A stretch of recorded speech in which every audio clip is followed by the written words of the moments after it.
الحمد لله وحده والصلاة والسلام على من لا نبي بعده وعلى آله وأزواجه وأصحابه ومن اتبعهم إلى يوم القيامة. أما بعد،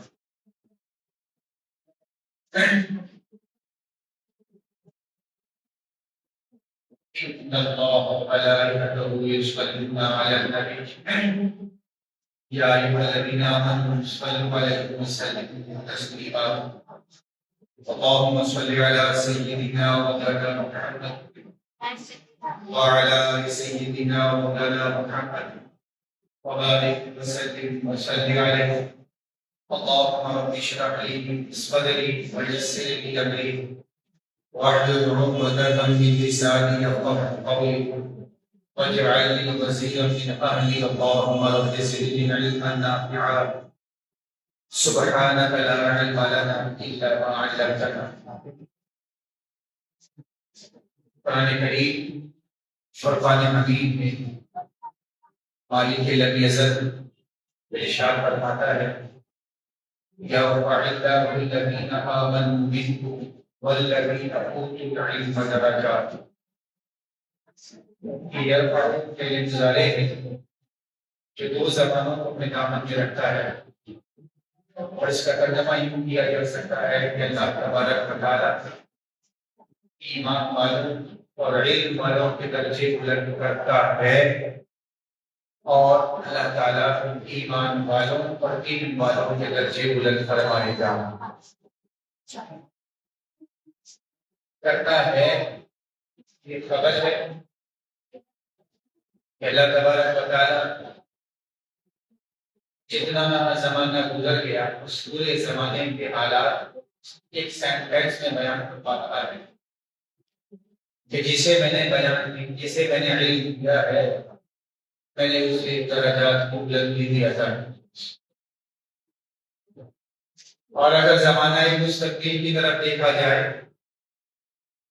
تو اللہ تبارک و تعالیٰ خوشخبری عطا فرما رہا ہے، بشارت عطا فرما رہا ہے، رزلٹ سنا رہا ہے اسٹوڈنٹس کو کہ اگر تم عالم بن گئے، کیا ہے عامۃ الناس یا ایھا الناس، اگر تم نے راہ علم کا انتخاب کر لیا تو اب یہ مت سمجھنا کہ ہماری پوسٹ کیا ہوگی، ہمارا اسٹیٹس کیا ہوگا، ہمارا منصب کیا ہوگا.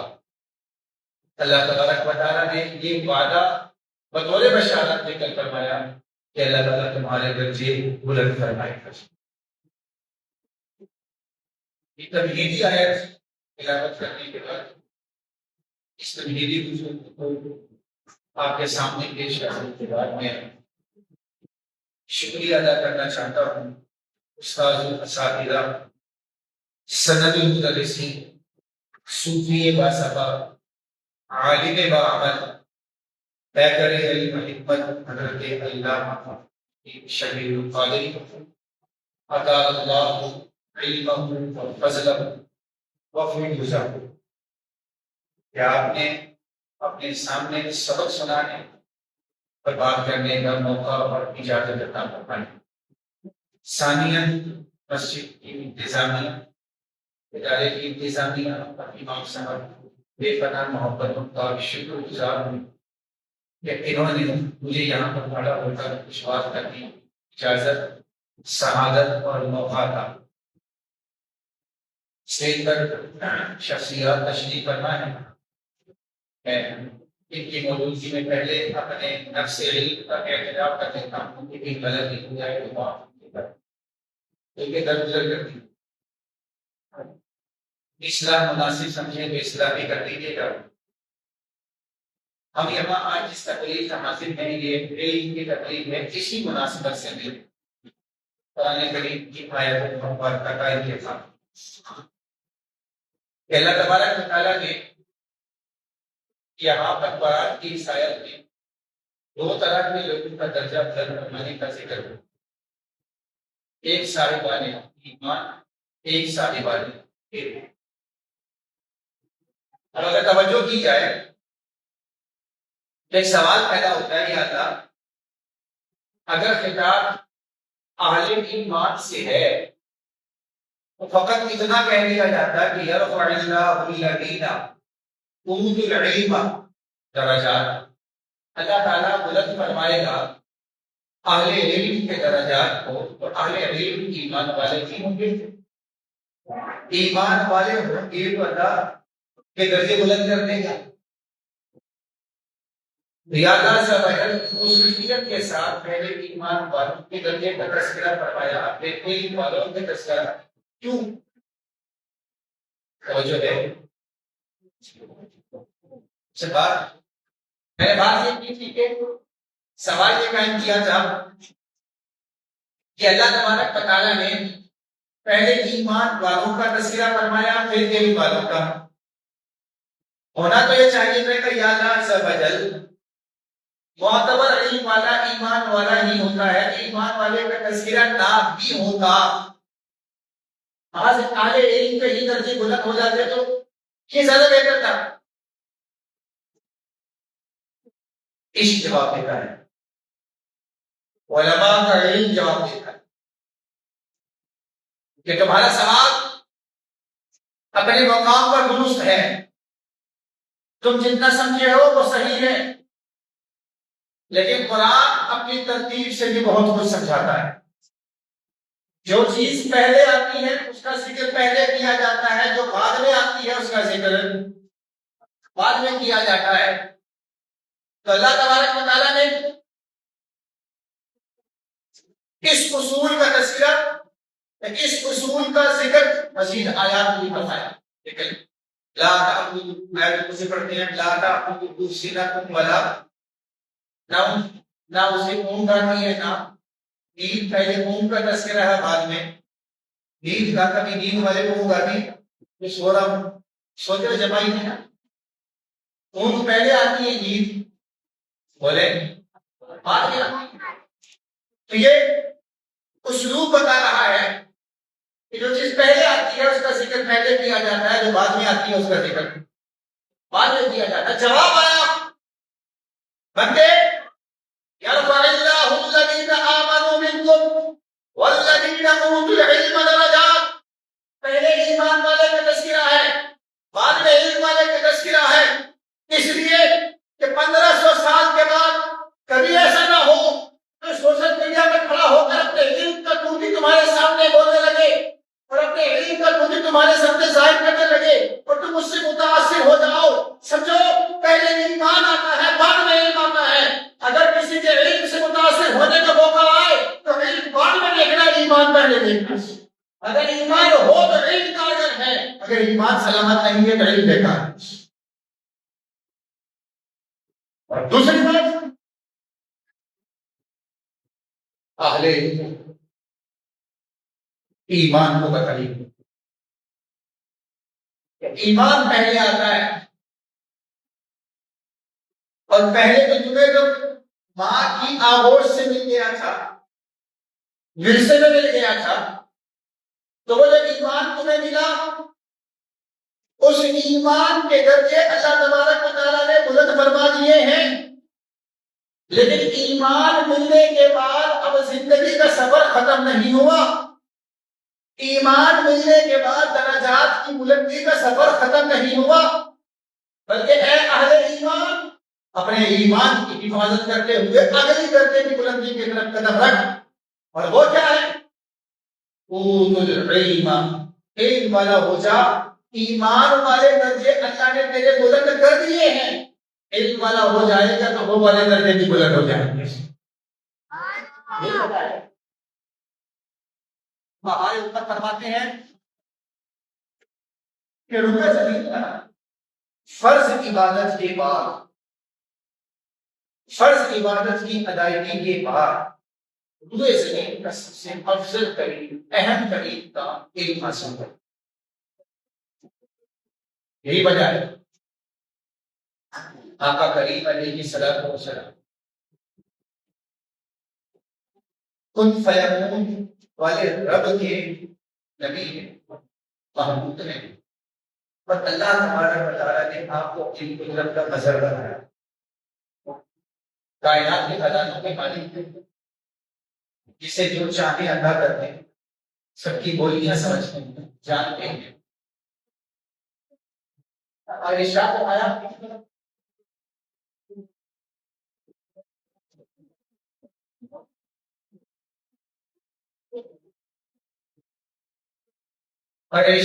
کہ میں چاہوں کہ یہ پہاڑ سننے بھی بند کر چکے،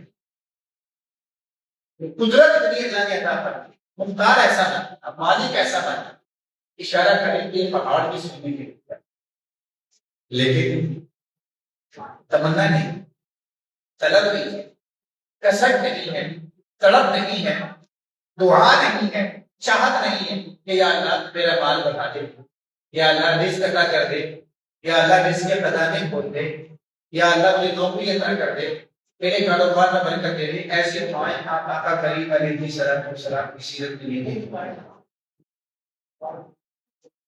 رسول اکرم صلی اللہ علیہ وسلم نے جو دعا کی، جہاں کسانے کی باری آئی، قرآن کے اللہ نے آپ کو دعا تعلیم کر، وہ کیا اس وقت میں زندگی کی،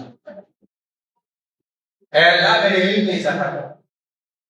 مانا یہ ہوا آقا کریم علیہ السلام اپنی امت کو بتانا چاہتے تھے کہ اے میری امتی، میں نبی ہو کر اپنے علم میں اضافے کی دعا کر رہا ہوں، میں نبی ہوں، سید الانبیاء ہوں، رحمت للعالمین ہوں، محبوب خدا ہوں، لیکن ان تمام کمالات کے باوجود میں اللہ سے کچھ مانگتا ہوں تو کیا علم میں اضافے کی دعا، تاکہ تمہیں پتہ لگے قرآن یہ کہتا ہے یرفع اللہ الذین آمنوا منکم والذین اوتوا العلم درجات، اور رسول اکرم صلی اللہ علیہ وسلم کی سیرت پاک قرآن کی عملی تصویر ہے۔ جب قرآن کی اس آیت مبارکہ کی تفسیر ڈھونڈنے لگو تو رسول اکرم صلی اللہ علیہ وسلم کی سیرت کا روشن پہلے تمہارے سامنے نظر آئے گا، اور وہ یہ اللہ علم والوں کے درجے بلند فرمائے گا، ان علم والوں کے امام بھی اللہ نے محبوب خدا کو بنایا اور حضور کے اپنے علم میں حساب،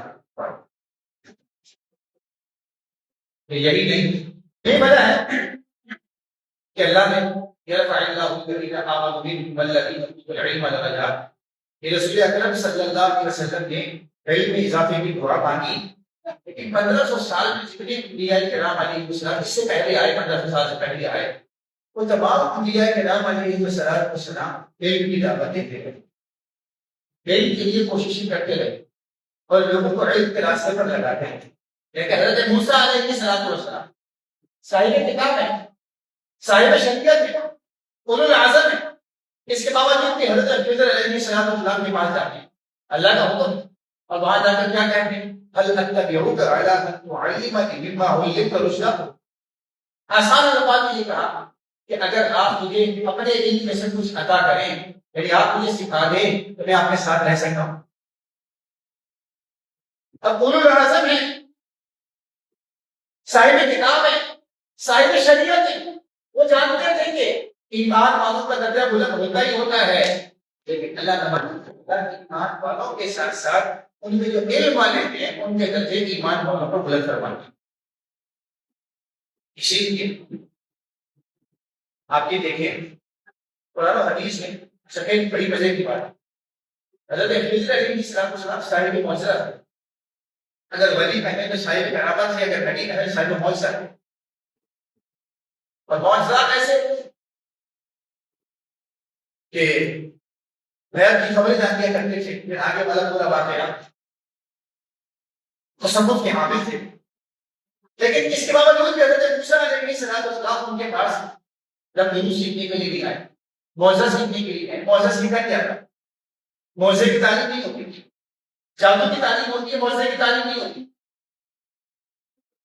آپ وہ سیکھنے کے لیے آپ نے یہ نہیں کہا کہ مجھے وظیفے سکھا دو، آپ نے یہ نہیں کہا کہ مجھے دروس سکھا دو، مجھے عامل بنا دو، مجھے صاحب معجزہ بنا دو، نہیں، حل اتبعوک علی ان تعلمنی مما علمت رشدا، جو اللہ نے آپ کو سکھایا ہے اس میں سے اگر آپ مجھے سکھا دیں تو میں آپ کے ساتھ رہنا چاہتا ہوں۔ مانا یہ ہوا کہ وہ زبان کی نفس کو جانتے تھے، ان کے زمانے کے حالات الگ تھے، ہمارے زمانے کے حالات الگ ہیں. آج اگر بندہ داڑھی رکھے ٹوپی لگا دے تو اس کی اگلی منزل کیا ہے؟ ادھر کرتا ہوگا، تعویذ دیتا ہوگا، یہ وظیفے بتاتا ہوگا. آج میرے پاس فون آیا، مجھے کہنے لگا کہ آپ اتارا کرتے ہیں. میرے والے میں چڑھایا کرتا ہوں. اتارنے والے اور ہیں، چڑھانے والے. بولا آپ کو گوگل سے نمبر لیا. میں نے کہیں ایڈ نہیں کیا تھا کہ میں تعویذ دیتا ہوں. اور میرے پاس کبھی بھی کوئی بندہ آتا ہے تعویذ کے لیے، میں نہیں دیتا، میں نمبر کسی اور کا دے دیتا ہوں. خلاصہ کلام یہ ہوا کہ ہمارے ہم لوگوں کی ایک مینٹلٹی بن گئی ہے. تو داڑھی والا مذہبی ہوگا، اس کا درجہ اسی وقت بدل ہوگا کہ تعویذ دیتا ہوگا، نظر کرتا ہوگا، وظیفے دیتا ہوگا، چیزیں کرواتا ہوگا. اسی طرح ہمارے یہاں جو علم کا معیار قائم ہوتا چلا جا رہا ہے، یہ اچھی اچھی محفلیں کرتا ہوگا، اچھے اچھے خدمات کرتا ہوگا. یاد رکھیے گا یہ سارے کے سارے علم کے جز ہیں، علم نہیں ہے.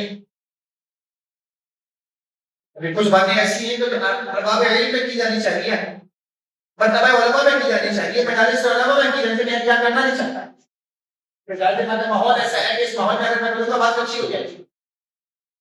لیکن بات کیا حالات یہ ہیں کہ خاص طور پر اتنا بڑا نیٹ ورک، اتنی بڑی مسجد، اتنی بڑی مسجد کے باوجود، اتنے بڑے نیٹ ورک کے باوجود، اتنا خرچہ کام کرنے کے باوجود ہمارے لوگوں کی دلچسپی کہاں ہے؟ کیا آس پاس کے محلے میں اتنی نمازی؟ کل رات میں جگہ بیٹھا ہوا تھا تو یہ صاحب کہنے لگے شرارت میں کہ ہماری مسجد ایک چلی ہے اور ان کی مجھے کہنے لگے کہ ان کا کام ہم سے زیادہ ہے، جن سے ہمارا مقابلہ ہے. ان کے ہاں علماء زیادہ ہیں، ان کے ہاں طالبات زیادہ ہیں. تو میں نے ان سے کہا حضرت ان کی تعداد زیادہ کیوں ہے؟ انہوں نے روزے اول سے لے کر آج تک ایک ہی نعرہ لگایا اور وہ دین کا نعرہ، وہ عقیدے کا نعرہ. ہمارے یہاں کوئی ایک نعرہ ہے؟ ہمارے یہاں تو ہر پیر خانہ اپنا پیر خانہ چمکانے کے چکر میں ہے. پیر کہے گا میرے مرید ہو جاؤ. میرا ایک شاگرد تھا، پڑھنے کے لیے آنے لگا تو کچھ دیر کے بعد مجھے کہنے لگا شاہ صاحب میں فلاں بابے کے پاس جایا کرتا تھا، وہ فلاں بزرگ ہے، میں ان کے پاس کافی دن تک نہیں گیا، کچھ دن کے بعد گیا تو مجھے کہنے لگے ادھر آؤ، کہاں ہو آج کل، تم آتے نہیں ہو میرے پاس. تو مجھے گری کرنے کے بعد میں اپنی کام میرے پاس کی، مجھے کہا کہ کام دباؤ اور کہیں نہیں جائے کرو، بس یہی رہو، سب کچھ میں ہمارے پاس ہی حاصل کرو، کہیں جانے کی ضرورت نہیں. اب مجھے بتائیے جتنے بڑے بڑے پیر خانے بنے ہوئے ہیں، جتنے بڑے بڑے آستانے بنے ہوئے ہیں، یہ جتنی رونق پیر خانوں میں ہے، جتنی رونق آستانوں میں ہے، اتنی رونق اور اتنی تعداد، اتنا رقبہ ہمارے پاس مدارس میں ہے. کیوں؟ ہم نے ان کے بندے کو قابل علم کو پروموٹ نہیں کیا، ہم نے غیر قانونی چیزوں کو پروموٹ کر دیا. ہمارے اسلاف، ہمارے بزرگوں نے کچھ چیزوں کو اہل سنت کے شعار کے طور پر اپنایا تھا، لیکن ہم اس میں اضافہ کرتے تھے. کیا پہلے محفلیں ہوا کرتی تھی، محفل ظاہر سی بات ہے نام سرکار جو عالم صلی اللہ علیہ وسلم کا ذکر، یہ روح کی غذا ہے، یہ روح کو تازگی بخشتا ہے. لیکن اس کی خرابیوں نے آج حالت کیا کی، حال کیا کیا، اب ناچ خانی پیشہ بن کے رہ گئے. یہ محفل آپ کو پتا ہے، یہ میں بات آپ کے ساتھ آپ کو پتا ہے محفل کروانے کے لیے بھی باقاعدہ ڈی جے کی طرح ایک پورا گروپ موجود ہوتا ہے. آپ محفل کروانا چاہیے، صاحب آئیں گے نمودار ہوں گے، میں بولوں گا مجھ سے محفل کرواؤ، کٹنگ بھی میں لاؤں گا، ناچ میں لاؤں گا، ساؤنڈ میرا ہوگا. کیا ہے اسی طریقے سے ہمارے یہاں جو غیر ضروری رسمیں شروع ہو گئے، رواج شروع ہو گئے. آپ مجھے یہ بتائیے جتنا نظرانہ پیر صاحب کے پاس ہے، جتنا پیسہ پیر صاحب کے پاس جتنی اچھی گاڑی ہے، امام صاحب اگر اس کے مقابلے میں چھوٹی سی بھی لے لے ساری نمازیں پڑھنے کے لیے امام صاحب پیسہ زیادہ آ گیا لگتا ہے.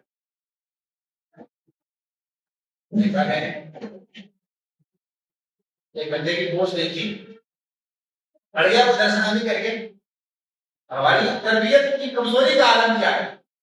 تو مثلاً درستانی ہمارے یہاں 6 سال کا ہے، 8 سال کا نہیں ہے۔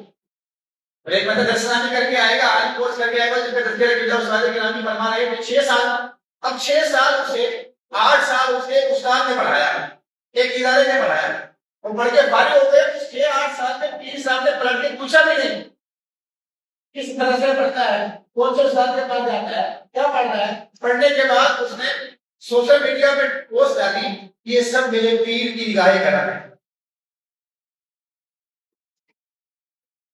غلط ہو تیرا، میں نے کہیں کہا مجھے اچھا لگتا اگر تجھے کہتا ہے کہ پیر نے مجھے ذہن دیا تھا، یہ بات صحیح تھی، پیر نے ذہن سازی کی، میں پیر نے ذہن دیا تھا، تربیت کی تھی زندگی حاصل ہو، لیکن پڑھایا تو استاد کے ساتھ تھا۔ اگر اس کے ساتھ اپنے استاد کا نام نہیں دیتا، اپنے استاد کا تذکرہ نہیں کر دیتا، ہمیں لگتا ہے کہ تین مختلف کے ایک درجے پر فائز ہو۔ لیکن ہمارے وہاں عالم یہ ہے کہ ہم ایک ایک رات میں قوالیاں دیکھیں، ایک ایک رات میں قوالی پر 50-50 لاکھ روپے، لاکھ روپے، 5-5 لاکھ روپے، 10-10 لاکھ روپے لگا دی جائے۔ آپ نے کبھی اپنے مدرسے والوں سے پوچھا تھا مولانا بجٹ کتنا ہے؟ کوئی آپ میں سے ہے ایسا جو کہے کہ جی میں اپنے گھر میں محفل کروانا چاہتا تھا، اپنے علاقے میں محفل کروانا چاہتا تھا، اور میں نے وہ محفل کا سارا پیسہ اگر 2 لاکھ روپے لگ رہے تھے میں نے فلاں مدرسے میں دے دی۔ آپ مجھے بتائیے اپنے گھر کے اندر 2 لاکھ روپے لگا کے محفل پاک کی ہے، اور ایک بندے نے 2 لاکھ روپے مدرسے کو دیے ہیں، آپ مجھے بتائیے زیادہ بڑا کام کس نے کیا؟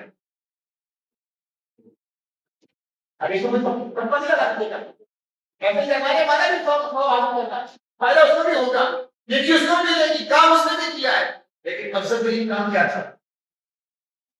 اس 2 لاکھ روپے میں اگر ایک مہینے کا بجٹ ایک مدرسے کا چل جاتا تو ایک مہینے بچے وہاں پڑھتے۔ یہی حال ہمارے قرآن خانیوں کا ہے،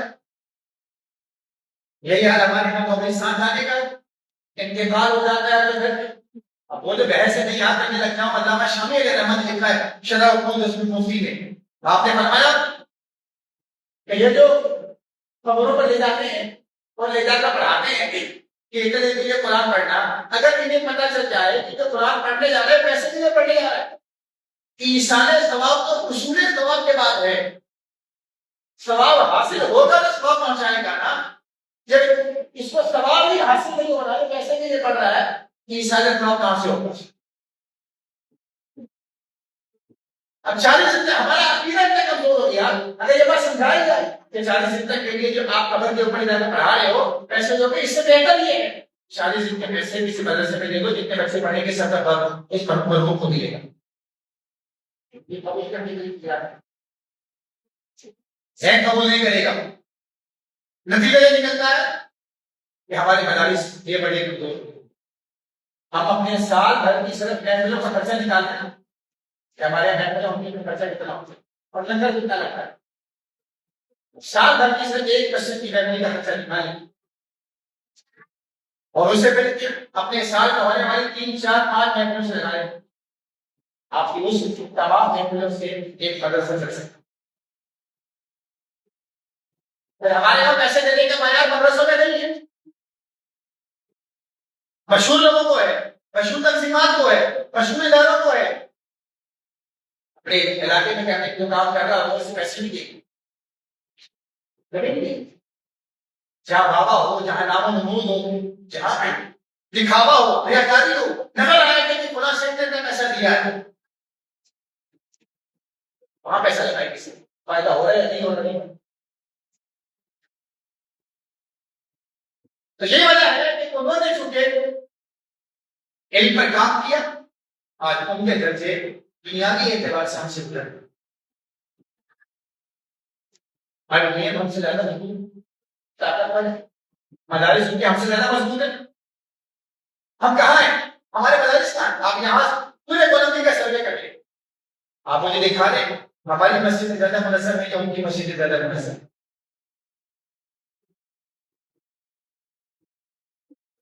خلاصہ یہ ہے کہ ہم تجارت کی پسترین منزل پہ پہنچے ہوئے ہیں، اور اس کی وجہ سے یہ ہے کہ اپنی علم تقدیر آپ کسی عام بد مذہب کے سامنے کھڑے ہو جائیں وہ آپ سے اپنے عقیدے کے دفاع میں بات کرے اور آپ اس کا جواب نہیں دیجیے. عقیدہ کیا کرتے ہیں متاثر ہو کر دوسرے ساتھ چلے جاتے ہیں. اپنے عقیدے کا آپ آدمی دفاع نہیں کر سکتے. مجھے یاد ہے ایک بڑے آدمی کا واقعہ کسی نے بتایا تھا مجھے. بڑا پیسے والے سے بھیا مسئلہ میں پیسہ خرچ کرتا ہے. تو اسے کسی نے بتایا کہ یہ فلاں شخص ہے اور فلاں مذہب پیتا ہے, اس کو ساتھ رکھو تاکہ وہ خوش عقیدہ ہو جائے. پیسے والا آدمی تھا, اس نے ساتھ رکھنا شروع کر دیا. اس دن گزرے تو وہ جو ساتھ رہنے والا بزرگ تھا اسے کہنے لگا, حضرت مجھے پتا ہے مجھے اپنے ساتھ کیوں رکھتے ہو.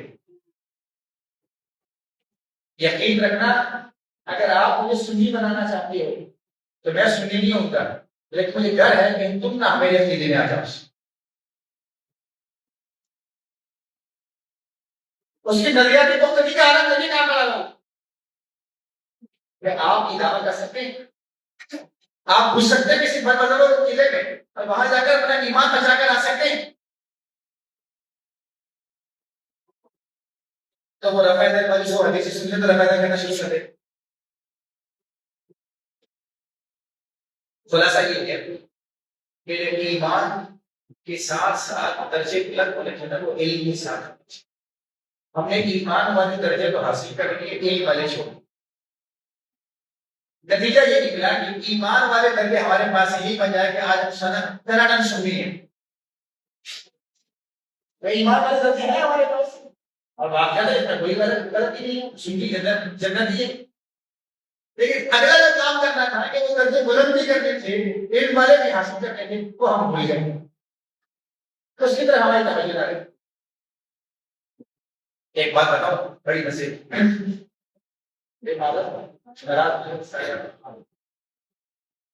اہل سنت کے جتنے کام ہوتے ہیں ہمارے علم سے ہٹ کر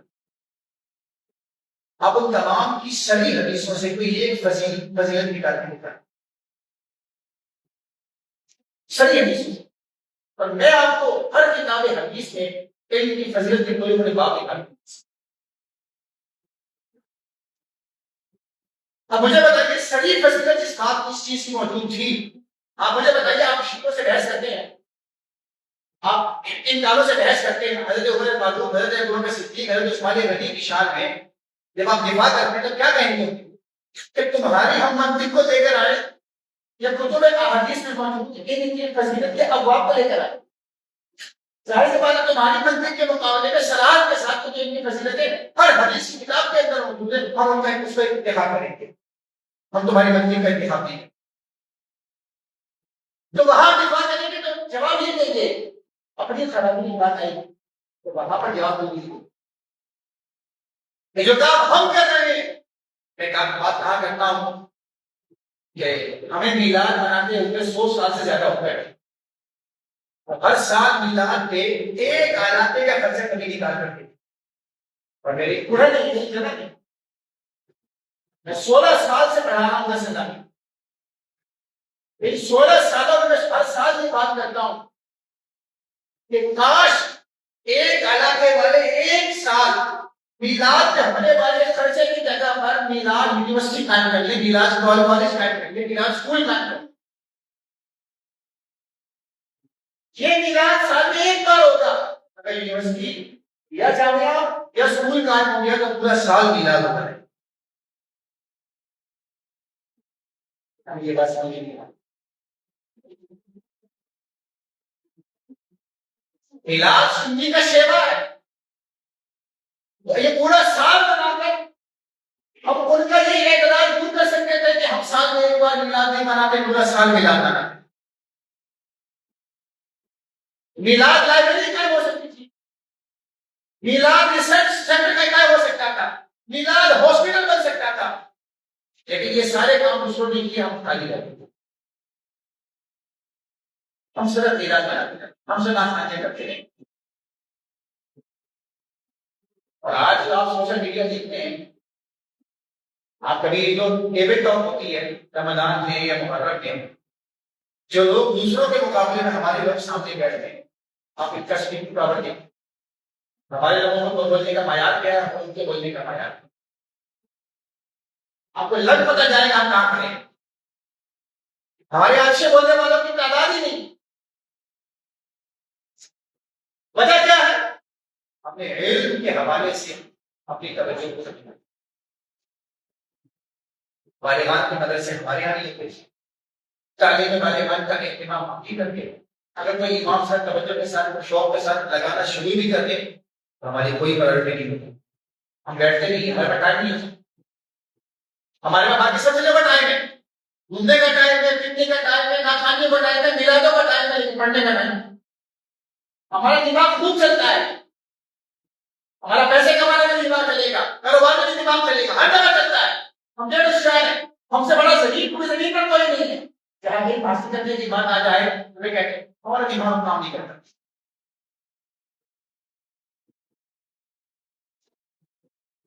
تو آپ نے قبول کر لیا نا کہ نہیں، ہمارا پیشہ نہیں ہے، پیشہ نہیں ہے، ہمارا مشورہ نہیں ہے، ہماری مصروفیت نہیں ہے، پھر کیوں علم کے میدان میں مقابلہ کرنے کے لیے؟ کہ جو علم کے میدان میں کام کر رہا ہے اس سے کرنے دیں۔ ایک اور نقطہ اسی سوال کا، یہ سوال میں نے قائم کیا تھا، یا اللہ ایمان والوں کے ساتھ علم والوں کے درجے کی بلندی کا تذکرہ کیوں کیا؟ یہ جواب وہ دیتے ہیں۔ اللہ تبارک و تعالیٰ جواب دینا چاہتا تھا، یہ باتوں وجہ ہے اور باتوں وجہ وہ ہے۔ اللہ تبارک و تعالیٰ بتا رہا ہے، کیا بتا رہا ہے کہ لوگوں، علم ایک ایسا پیشن ہے، علم ایک ایسا شیوا ہے، علم ایک ایسی مصروفیت ہے، علم ایک ایسی مشغولیت ہے، روئے زمین کا کوئی بھی فرد اس علم پر محنت کرے گا اللہ سے درجے بلند کر دے گا، وہ چاہے ایمان والا ہو یا نہ ہو، صحیح العقیدہ ہو یا نہ ہو۔ یہی وجہ ہے کہ آج دیکھیں سائنسداں ترقی کر، کیوں؟ اس نے اپنے علم پہ محنت کے اوپر چلا گیا۔ یہی وجہ ہے کہ آج ڈاکٹر علماء سے زیادہ عزت کماتی ہیں۔ آپ مجھے بتائیے کہ آج سارا دن NMC میں گزار کر آیا ہوں، آپ مجھے بتائیے امام صاحب کی سیلری زیادہ ہے یا ڈاکٹر کی سیلری زیادہ ہے؟ دوسری بات سے وہی نا، آپ زیادہ انتظار امام صاحب کے لیے کرتے ہیں یا ڈاکٹر کے لیے کرتے ہیں؟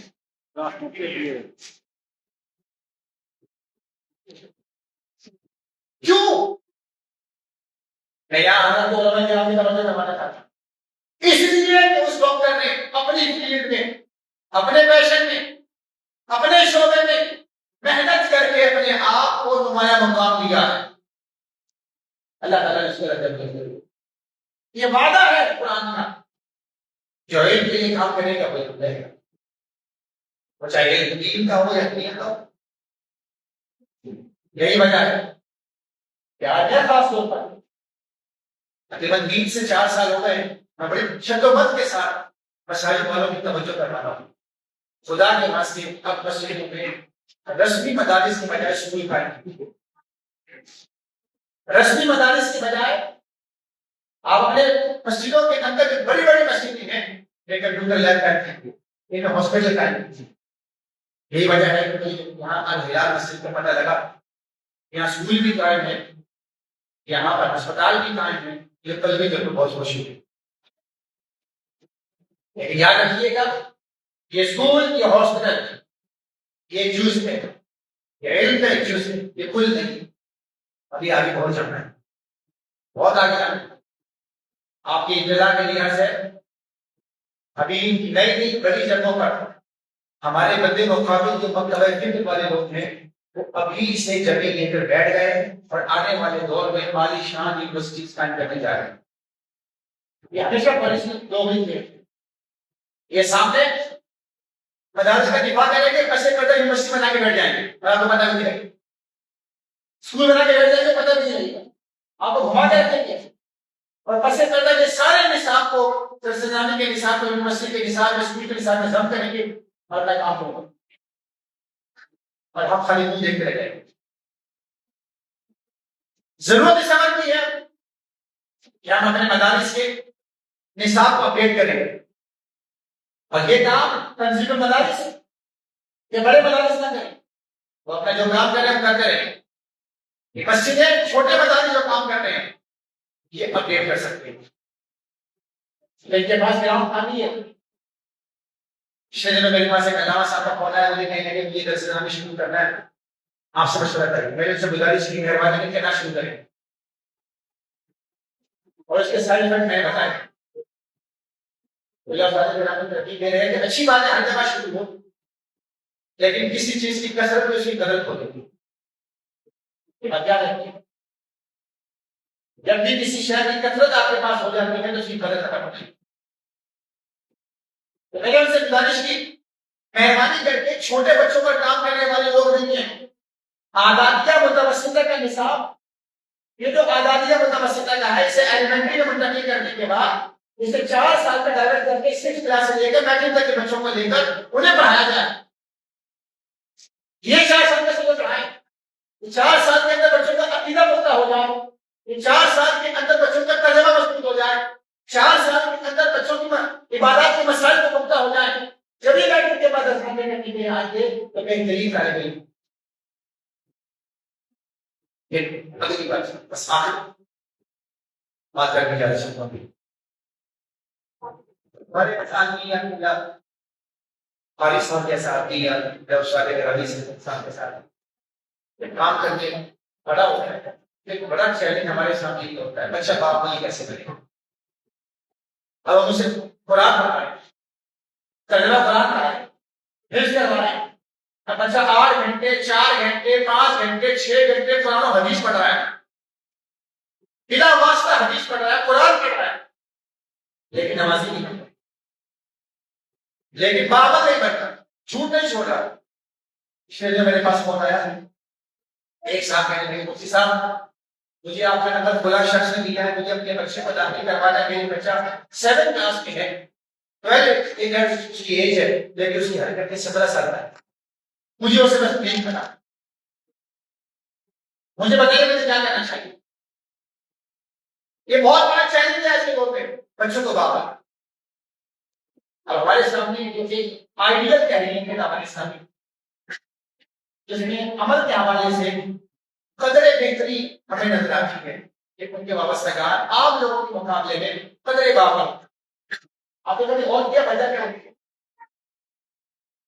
کہ ایک بچہ ہے جو جامعۃ المدینہ میں پڑھتا ہے, مدرسۃ المدینہ میں پڑھتا ہے, اور ایک بچہ ہے جو الہلال مسجد میں پڑھتا ہے یا کسی اور مدرسے میں پڑھتا ہے, وہ کم بعمل ہے اور وہ دوسرے والا زیادہ بعمل ہے. وجہ کیا ہے؟ وجہ یہ ہے کہ وہ جامعۃ المدینہ میں پڑھتا ہے یا مدرسۃ المدینہ میں پڑھتا ہے, اس کے والد صاحب کا ذہن بنا ہوتا ہے, اس کی والدہ کا ذہن بنا ہوتا ہے, وہ خود نماز اللہ کے پابند ہے, وہ خود گناہ نہیں کرتے. جب بچہ مدرسے کے اندر دین حاصل کرتا ہے تو اس کو پریکٹیکل لائف اسے گھر کے اندر جا کر ملتی ہے تو وہ اوروں کے مقابلے میں زیادہ کامیاب ہوتا ہے. اور ہمارے ہاں جب بچہ پڑھنے کے لیے آتا ہے تو والد صاحب کو چاہتے ہیں کہ مفتی صاحب استاد گرامی اللہ شبیر القادری صاحب سے کوئی تعویذ ایسا لا کر دے تو اس کی گلے میں پہناتے ہیں یا ایسا دم کر دیتے ہیں پانی اس کے حلق سے اترے اور بچہ باول ہوتا ہے, اور سے عادت ہوتا ہے اور کچھ نہیں رکھے.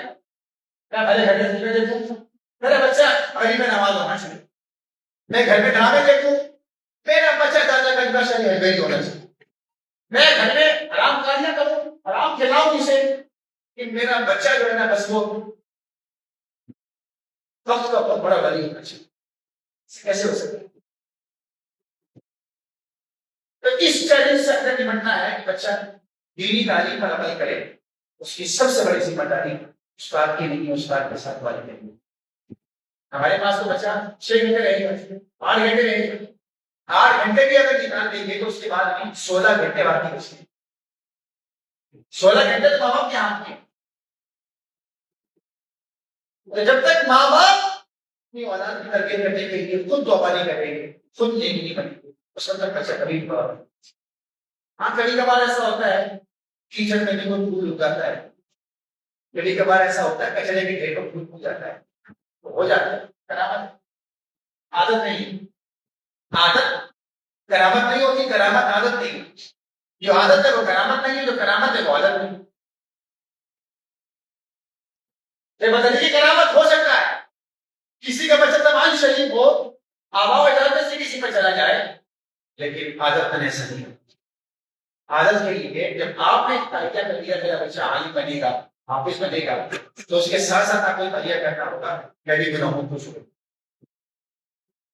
میں بھی اس کے ساتھ کبھی کبھار مدرسے میں کروں ہمارے پاس کئی والدین ایسے آتے ہیں ابھی ریسنٹلی خاتون آتی وہ خاتون اور ان کی ہمارا ادارہ ہے پی این ڈی سوسائٹی ہے پی این ڈی سوسائٹی سے 32 تھے کم از کم کسی خاتون کے لیے پیدل آنے جانے کی ڈسٹینس تھی کسی خاتون کے لیے اور اگر خاتون کی ایج بھی 45 سال ہو مدرجہ اولا نہیں کہ اتنی عمر میں بچے جوان ہو چکے تو اپنے خاتون کیسی اور پھر اگر ٹائمنگ مدرسے کی دوپہر میں 2 بجے ہو گھر سے کب نکلیں گے 1 بجے 5واں سال ہے میرے پاس پڑھ رہی ہیں ماں بیٹی الحمدللہ وہ دونوں ماں بیٹی 5 سال سے ایک ساتھ پڑھنے آ رہے ہیں ماں بھی آ رہی ہے بیٹی بھی آ رہی ہے تو ایک ہی کلاس میں اور لطیفہ یہ ہے عجیب بات یہ ہے کہ 5 سال سے دونوں ماں بیٹی اپنے گھر سے پیدل آتی ہیں یہی وجہ ہے ان کی بچی پڑھائی کی اتنی ڈیلیجنٹ ہے اور وہ ساتھ ساتھ ایم ٹیک کر رہی صبح یونیورسٹی آتی ہے اور دوپہر میں ہمارے یہاں اور پڑھائی میں کسی کو قریب کرنے کی کس وجہ سے کیونکہ اس کی ماں اس کے ساتھ کھڑی لہذا آخری توجہ یہ ہے اگر آپ یہ چاہتے ہیں کہ ہمارا بیٹا ایک دوست ہو جائے ہمارے بچے دین کی طرف متوجہ ہو جائیں ہمارا بچہ حافظ قرآن ہو جائے ہمارا بچہ قرآن پڑھنے والا ہو جائے قرآن یاد کرنے والا ہو جائے تو آپ کو اس کے ساتھ بیٹھ کر قرآن لے کر پڑھنا پڑے گا جب آپ اس کے ساتھ بیٹھ کر قرآن لے کر پڑھیں گے اس کو خود بخود قرآن لے سکتے ہیں